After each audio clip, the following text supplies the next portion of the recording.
Good morning everyone, Kath here from Compass Business Support and welcome to our second video in our series of managing employees, HR Essentials, what your employees need to know.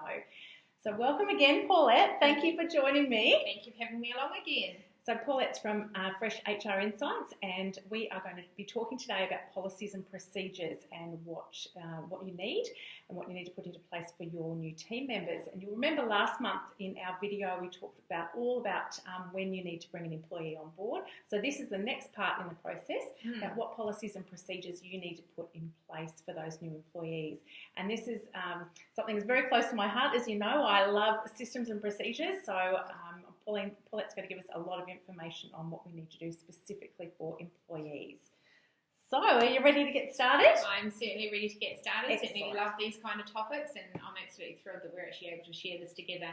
And what Kath said is absolutely right as well. Having the systems in a workplace, not just around the HR, so also what Kath does as well around, your business running right and having operation processes in place and everything as well is just as important as having your HR processes. Absolutely. Okay, well, let's get started. So we've got some great questions. So the first one is, why do I need them? Why do I need policies and procedures for my new employees? Well, you'd like them to do what you want them to do. Okay, you need to make your expectations clear.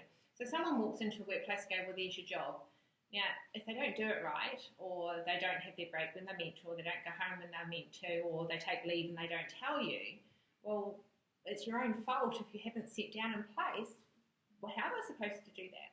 So having the policies and procedures in place is basically, I call it the Bible of the way we do things around here. So we have our code of conduct, which is one of the really important ones to have in place. This is the way we treat each other. This is what we don't do. This is what we do, and really setting that out clear as well. It's really outlining all the expectations for that new employee so they know exactly what to do, when to do it, and how to do it. Pretty much that. I mean, when you pick up a new car, I will admit that I don't do it all the time, but when you pick up a new car, you would pull out the manual, wouldn't you? Well, you should. You should pull out the manual. And then you'd actually know what works. But if something goes wrong, what do you go back to? You go back to the manual for the car, don't you? Right. So the handbook's no different. If something's going wrong or not quite working, it's something for you to go back to and go, well, what do we need to do? How do we need to manage this? And that's exactly what an employee handbook's like, same as a car manual. Excellent. That's great. Okay, so thank you. So the next question, what are the benefits to me and my business in having them? Pretty much similar to what we've just gone through, the benefits. So if something does go wrong, you've got guidance to go back to. Also, say for example, your employee wants to take leave. Now, a lot of the leave policies I put in place is do not book leave until it's been authorised. So don't book your travel or you may have to cancel it. Right. Really setting that out clearly. So then they know that, okay, this is the process I need to follow. I need to fill in the leave form. I need to put it in. I can't book my travel first until I've actually got the authorisation back. Yeah. As well. So it makes that expectation very clear. And another one is the absence policy, if you have that in place as well. So if someone's going to be sick, who do they call? How far in advance from their shift do they need to call? And what happens if they are sick on a Monday or a Friday or before or after a period of leave?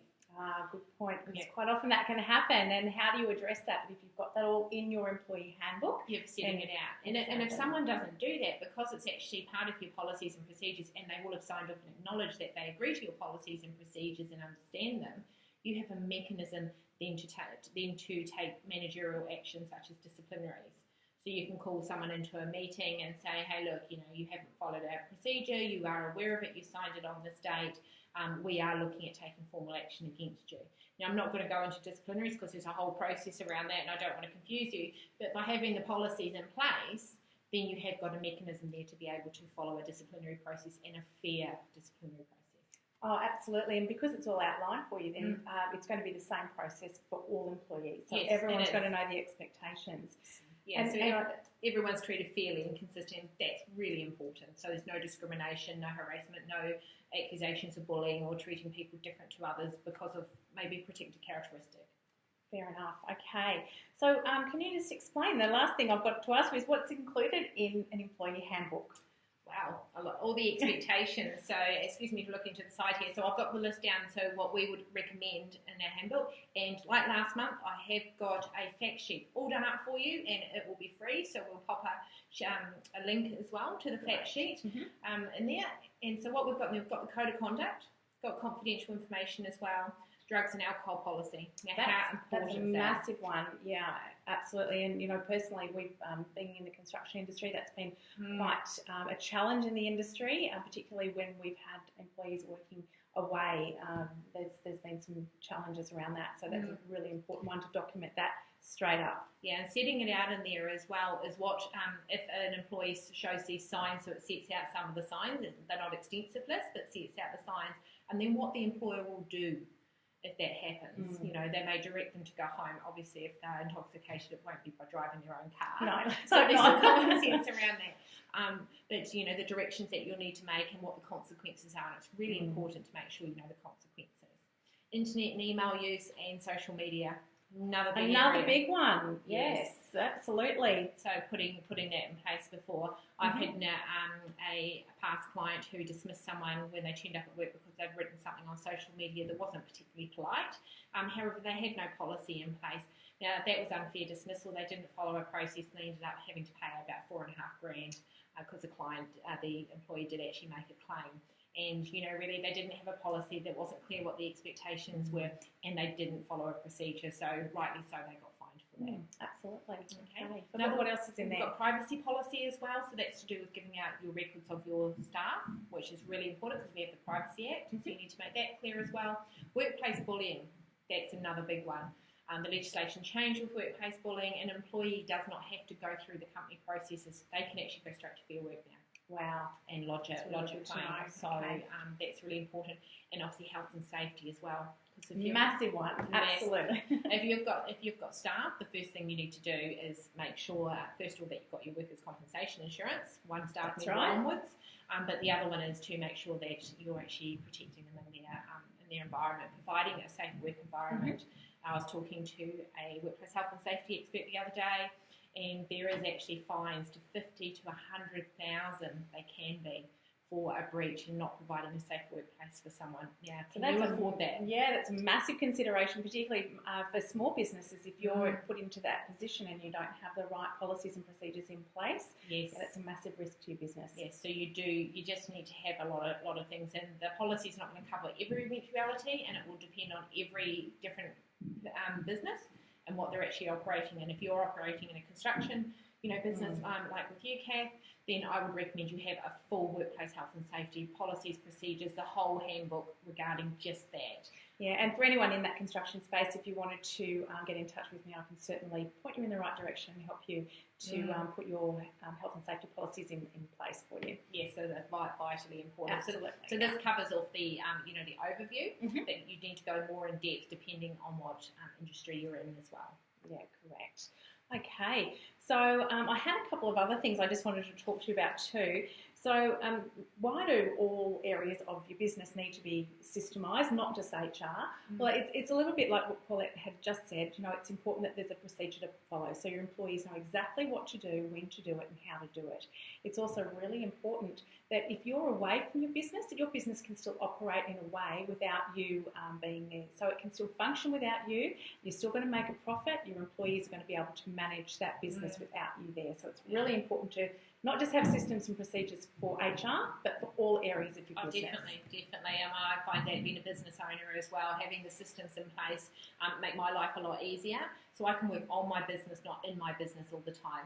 And I think for all of us as small business owners, we don't go in there to work 23 hours a day and sleep for 1 hour. No. We go in there and have a life. It's a lifestyle choice. That's right. For the work-life balance. That's why we want our own small businesses. So certainly, getting the systems in place is a way to be able to achieve that. Yeah, that's right. And it's also really important to make sure that you've got them in place before you take employees on board. I think that's the key. Don't put them in place after you've got a team. It's much more proactive to actually put them in place before you have a team. And again, if you're needing help with writing any policies and procedures, let me know. That's my specialty. So that's what we went through last week as well, about bringing a new employee on board and making sure that's all in place as well. So you're not actually paying someone to do something when they're sitting there. That's right. You're actually paying them to be productive. You've outlined it all before they go. And when you've actually taken a new employee on board, I think the other important thing to remember is that it's a great time to, when you're inducting them, when you're taking them on board, that first maybe week or so when you're doing all of your inductions, that's when you go through all the policies and procedures so that they know, up front before they've actually started in their job. Yeah, that's right. Yeah, you have to do that straight away. There's no point having your policies and procedures or your employee handbook and having them in a bottom drawer. No. Because you can never rely on them. Your staff need to be given them, they need to read them, they also need to acknowledge them. And should circumstances change within your business, then you actually need to be updating them as well. Absolutely, that's a really important thing, making sure that they're all up to date, because as your business grows and changes, those policies and procedures are going to need to grow and change as well. And we've got legislation changing. You've got the domestic violence, the 5 days leave for domestic violence that's coming through. They're just quibbling over the wording at the moment of it, but once that policy comes in, as a workplace, you need to actually get it into your handbooks as well. So there'll be some updating going on shortly with handbooks. Yeah, and obviously we can let everyone know as soon as those changes are in place as well. Okay, so I think that's all the questions that we've got for today. It is. So would you like to talk about your so free giveaways today? What's in it for you? Always free giveaways, because I'm so passionate about what I do, very much like Kath is passionate about what she does, and we just want to get this information out there to protect you guys and your businesses, and so you're rocking and rolling. It's all about minimising risk in your business. It is. So we've got a checklist that you will find. We'll send you the link through. We'll pop the link at the end of this video as well, and we're also advertising it around as well. So if you see it, do share it. It would be awesome to do that. Share the love. We've got a free checklist around your policies and procedures, what you need. We've also got up on there as well the recruitment and selection policy. Now, why that policy? Because next month we're talking about recruitment and selection. Right. So I'm setting you up and getting your policy in place there with that. Very exciting this week as well. So Fresh HR Insights has just launched a basic or plain English employee handbook. So minimising the legal jargon. You're going to get your policies and procedures in there. So the ones I've gone through, valued at over $1,500, $297. Oh, that's a great deal. That's awesome. $297. So you just get on there, click it, put your details in, pay for it, and it'll be in your inbox.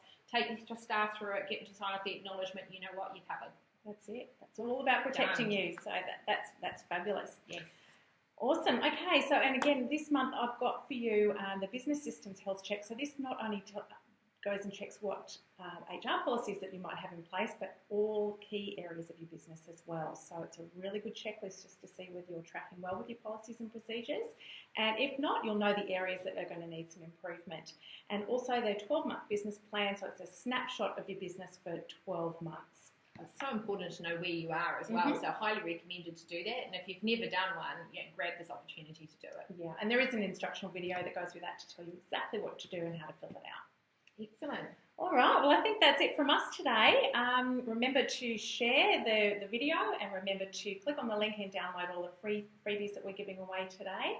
And don't forget to click on the link to make sure that you're know when the next video is coming out. With the email address, so a newsletter goes out, which Kath is one of the writers of the newsletter as well, along with some other business owners, and that will tell you when the next one's coming out as well, and also the following month it'll be uploaded, the video from here, plus all the freebies. So Excellent. Very exciting. Yes, it is. All right, we look forward to seeing you next month, and thanks for joining us. Thank you. Bye. Thanks, Kath.